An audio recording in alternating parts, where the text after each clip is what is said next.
Hi, thank you so much for joining. Welcome to another Sunday Soother, a place for you to come and spend some time with you and your soul and just reconnect to your own inner wisdom and your own inner knowing. And it's a real pleasure to have you join me. My name's Rachel. I'm the founder of Glow with Rachel.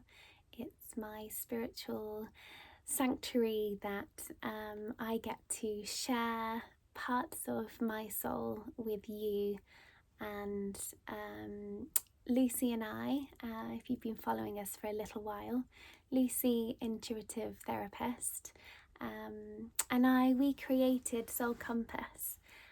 We've joined forces and brought our beautiful messages and our gifts to be able to share with you and create some really gentle and powerful spaces for you to reconnect with your soul and realign yourself onto your path, onto your journey. And really what we wanted to do with these Sunday Soothers is gift you a pocket of sacred time, just hopefully to either inspire you or just make you feel like you're not alone, especially when we're going through life challenges, transitions, and frightening things that are going on in our world. It's just a place for you to come and feel more centered and ground yourself and reconnect. It's so important when we start reconnecting with our inner truth and who we really are. That's when the magic happens. That's when we become really powerful beings. Usually I do a sound healing bath on a Sunday.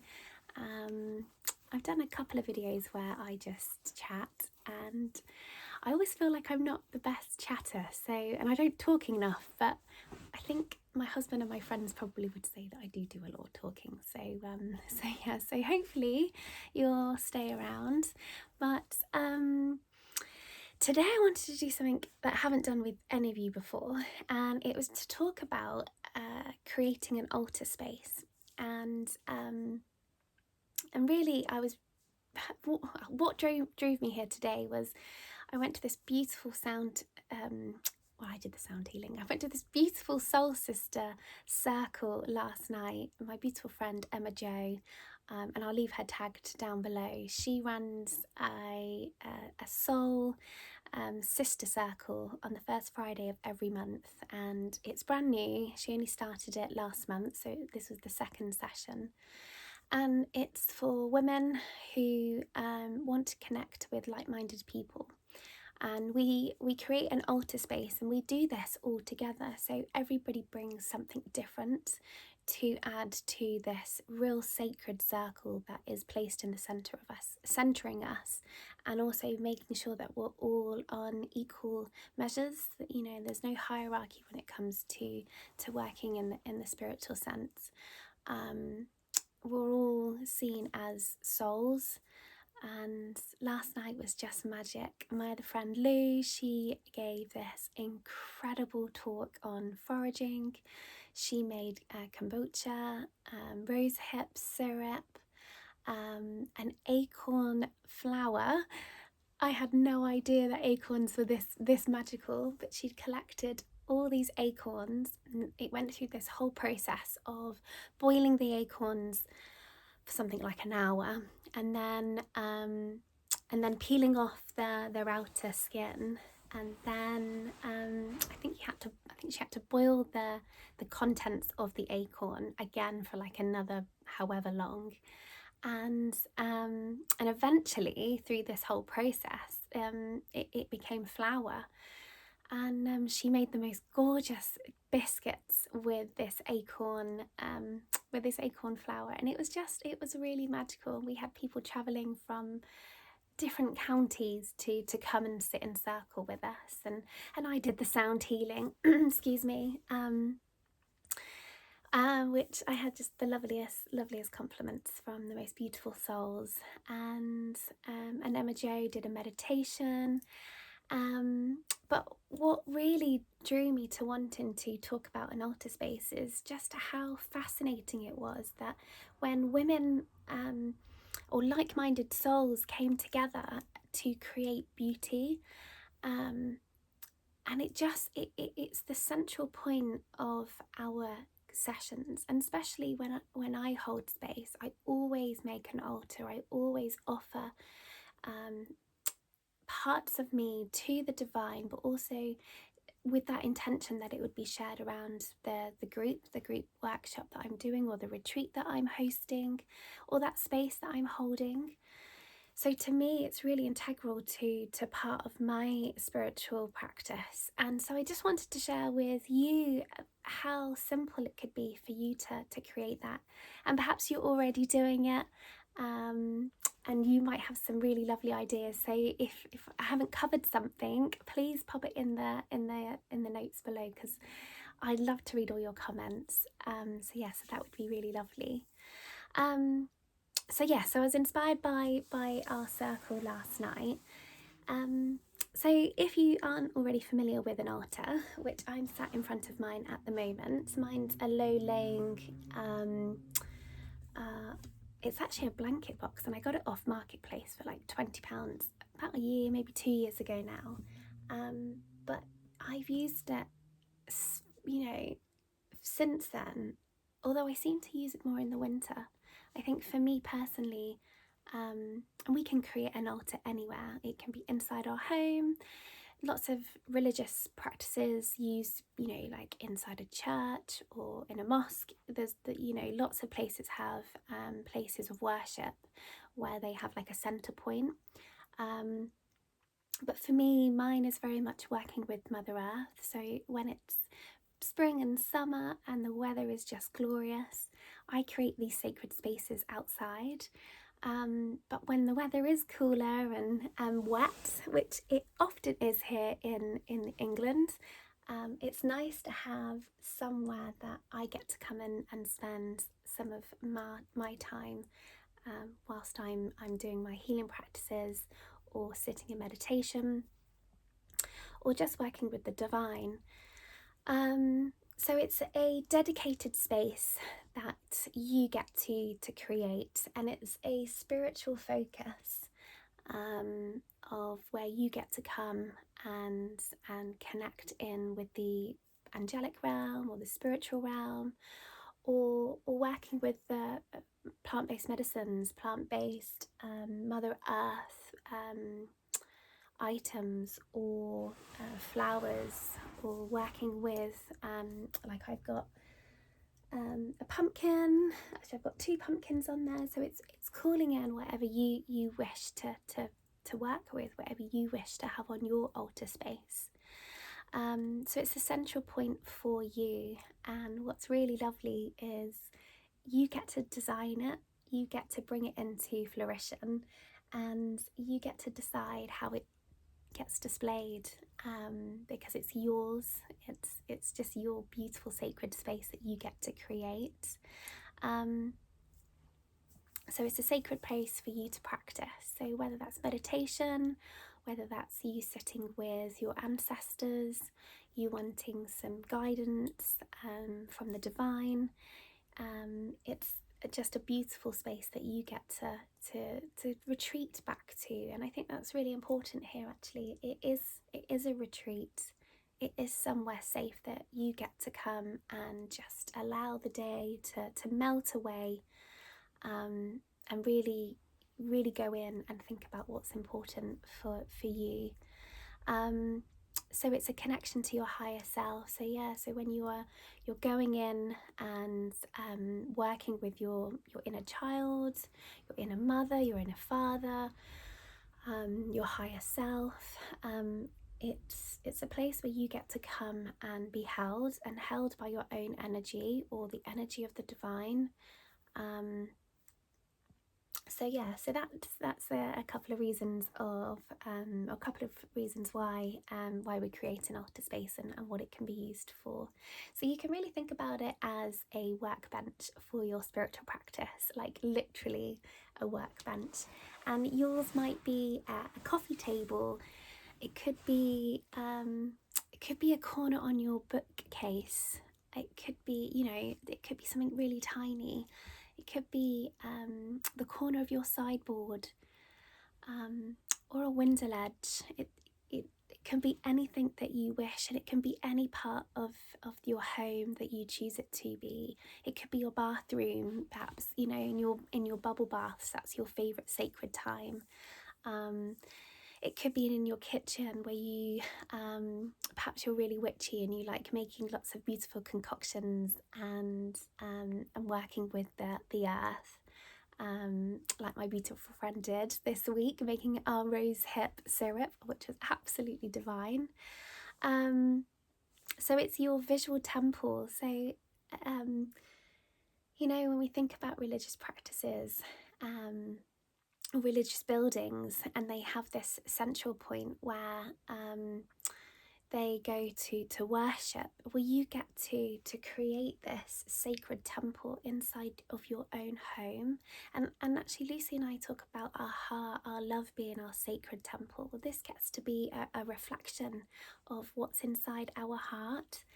And it's also a really powerful reminder for you to connect in daily. And some days you'll have, 10 minutes. Some days you'll have 2 minutes. Some days you'll have an hour or 30 minutes.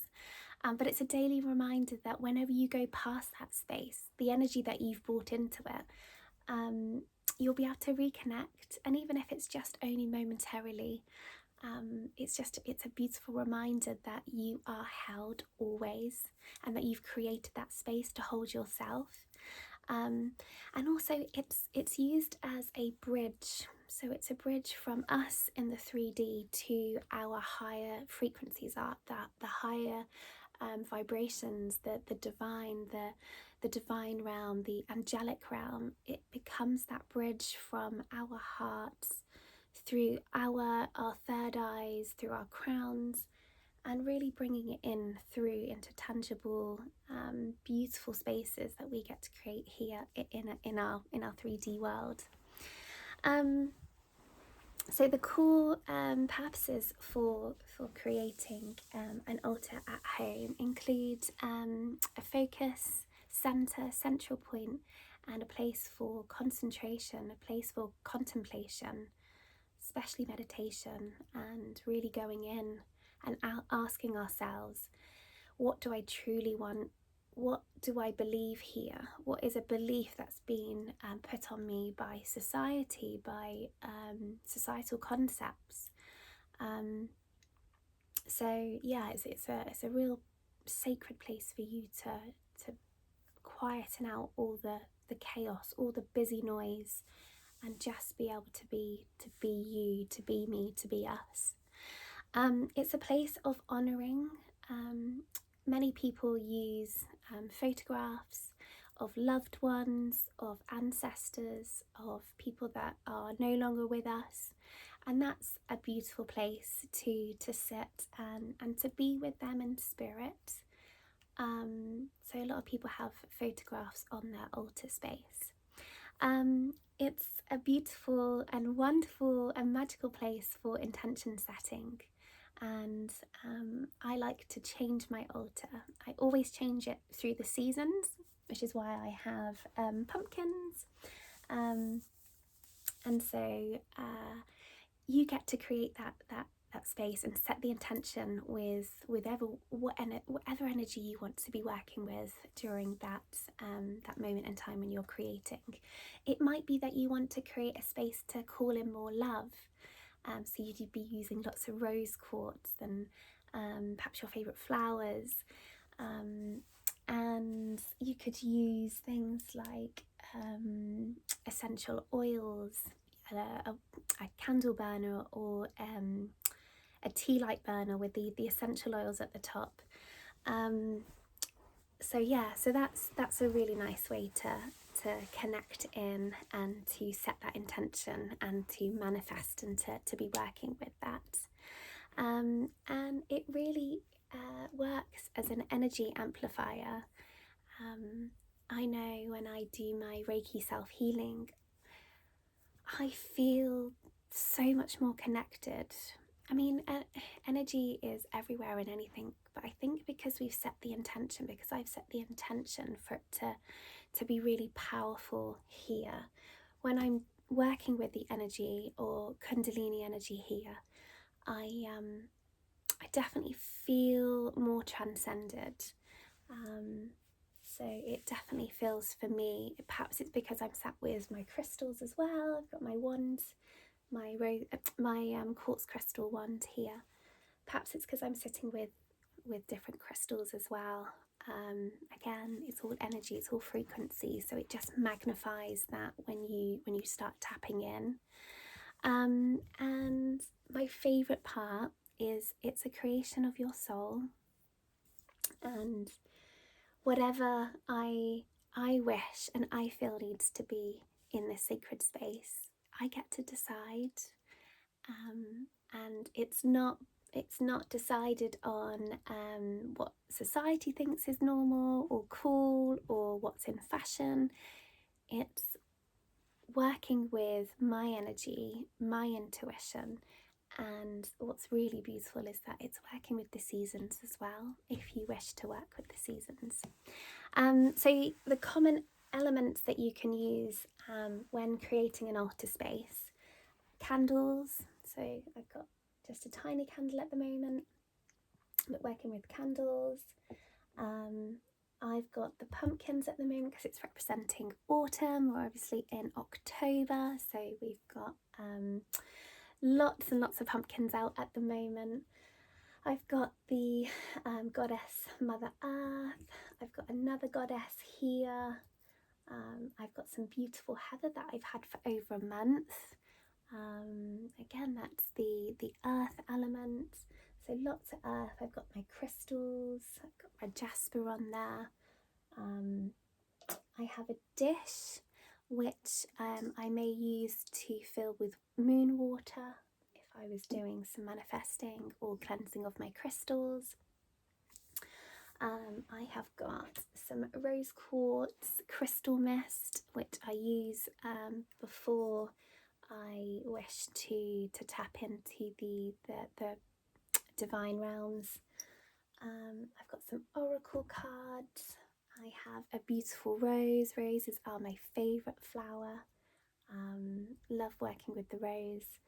I've got incense. I've got here my smudge bowl. I've got some sage and also some Palo Santo, which I love using just to clear all the negative energy and just to help lift that. And then I've also got in here some rocks that have been collected and given to us. I think this one came back from Nepal last year. My husband went away on a pilgrimage, and a recent shell from the beach, which is just lovely. And you get to collect whatever you feel drawn to. I've had leaves before on here, white feathers when white feathers have come to me. So what's really lovely is that you get to create this space that's yours. And actually, this is really lovely. My mum bought me this last year, and it's got loads of different herbs and dried out flowers. There's moss in there, there's different dried out petals. I'd have to go back and have a look to see all that was placed in here, but it just feels really magical. It's just got this beautiful frequency that just comes off of there, and for me it just reminds me that we are all one.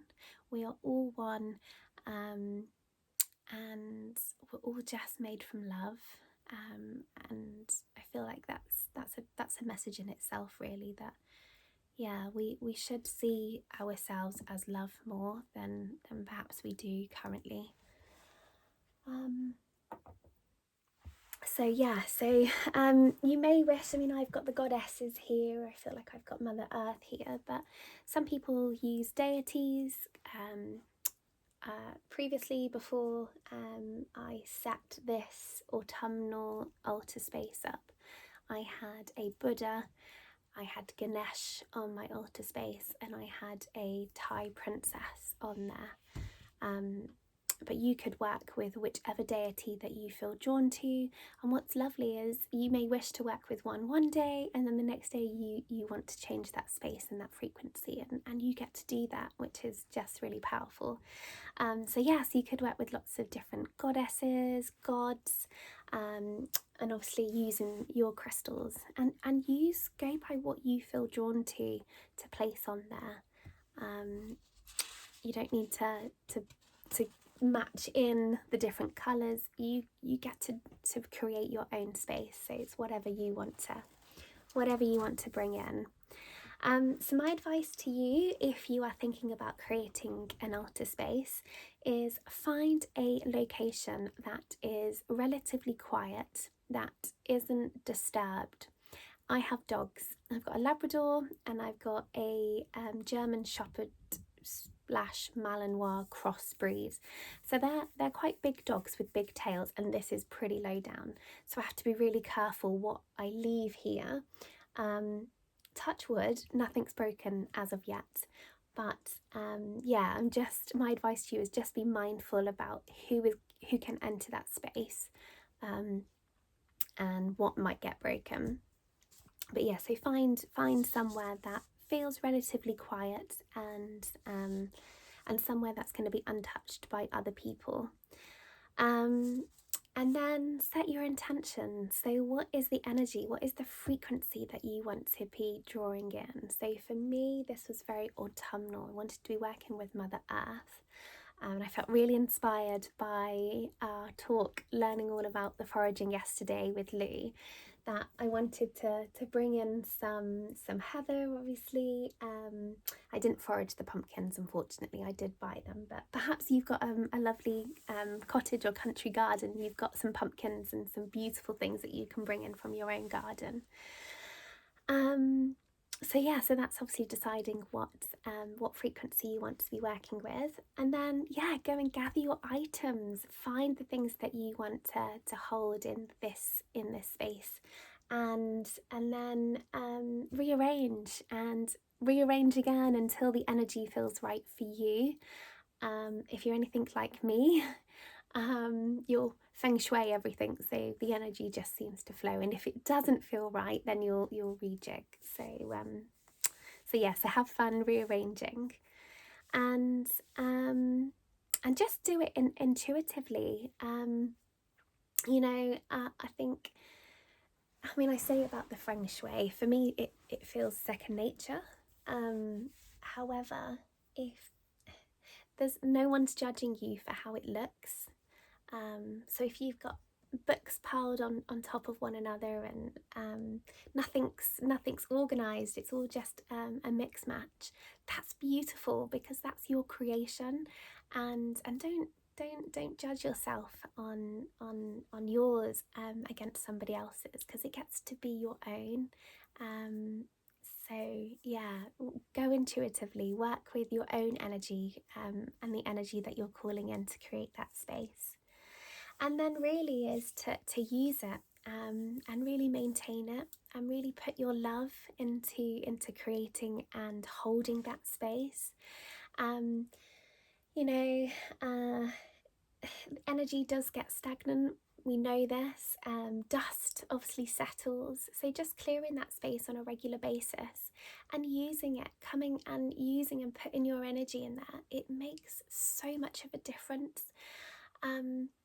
And just nurturing that space, and it gets to be a reflection of how you're nurturing yourself as well, because if this is looking tired and shabby and unseen to, then perhaps that's a really good reminder to say, that's just highlighted to me that I'm not nurturing myself and I haven't shown up to my spiritual practice. So thank you, altar, for centering me and for bringing me back.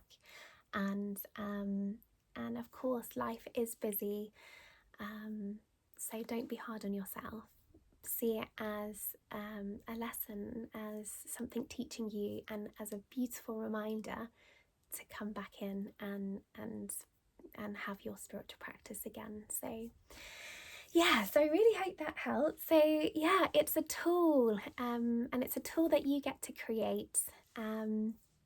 And it really is a mirror of your inner world. And whatever you have and want to create in here, you get to do this in a beautiful, tangible way and honor that space and honor yourself, because you are a beautiful divine being. And this gets to be that reflection, that mirror of your inner work.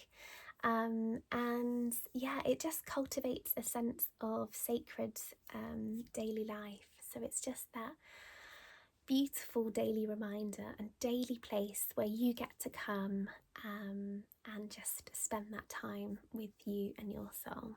So I really hope those tips helped, and yeah, please, if you have any other suggestions, please leave them in the comments below, because yeah, it'd be really interesting. And I think this is such a lovely place to be able to share, because we are all equals. We are all soul divine beings, and it's just lovely when we get to co-create spaces together and share this beautiful world together, and sharing our wisdom and our life experiences. It just does make us feel more connected. So thank you so much for joining. If you haven't done so already, if you did enjoy, please like and subscribe and share on your social media platforms. Lucy and I would be ever so grateful. Anyway, I hope you have a really, really lovely Sunday. Enjoy creating your altar space, and I'll see you in a couple of weeks, and Lucy will see you next week. Anyway, sending you much love.